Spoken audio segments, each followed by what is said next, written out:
সনাতন শাস্ত্র মতে এবারে শারদীয় দুর্গোৎসবে দেবীর আগমন ঘটবে দোলায় চড়ে, আর দেবী ফিরছেন গজ অর্থাৎ হাতিতে চড়ে। বিশ্বাস মড়ক নিয়ে এলেও তার ফেরায় বসুন্ধরা শস্যপূর্ণ হবে। এদিকে এবছর ঢাকায় রামকৃষ্ণ মিশনে ঐতিহ্যের পূজা কুমারী পূজা অনুষ্ঠিত হচ্ছে না। প্রতিমা শিল্পের নিপুণ ছোঁয়ায় একটু একটু করে সেজে উঠছেন দেবী দুর্গা। শরতে দেবীর অকাল বোধনে এবার দেবী দুর্গা তার সঙ্গীদের নিয়ে পৃথিবীতে আসছেন দোলায় চড়ে। যদি দোলায় আগমন হয়, বলা হয় যে মরক হতে পারে, দোলায়াং মরকং ভবেৎ।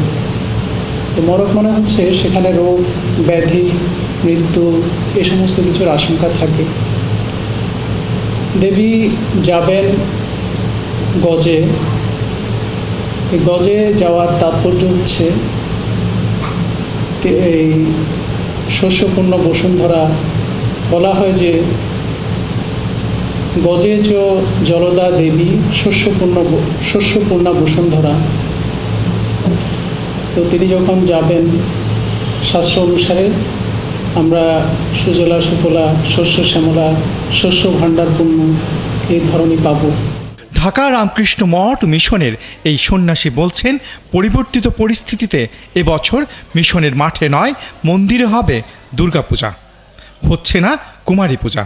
এর আগে করোনাকাল ছাড়াও 90 দশকে এই মিশনে অনুষ্ঠিত হয়নি কুমারী পূজা। এবার পূজা করা হবে এই আমাদের ঠাকুর মন্দিরে। অন্যান্যবার এই মন্দিরের সামনে যে মাঠ রয়েছে আমাদের, সেই মাঠে প্যান্ডেল করে পূজা হতো। আমরা এবার মন্দিরেই আমরা পূজা করব, এটি আমাদের সিদ্ধান্ত হয়েছে। আমাদের কুমারী পূজা এবার হচ্ছে না। এবং কুমারী পূজা রামকৃষ্ণ মিশনের একটি ঐতিহ্য। 1901 সালে স্বামী বিবেকানন্দ যখন বেলুড় মঠে দুর্গাপূজা শুরু করেন, তিনি 9 জন কুমারীকে পূজা করেছিলেন। রামকৃষ্ণ মিশনে পূজা সীমিত পরিসরে হলেও এখন পর্যন্ত পাওয়া তথ্য অনুযায়ী এবছর দেশে পূজার সংখ্যা বাড়ছে।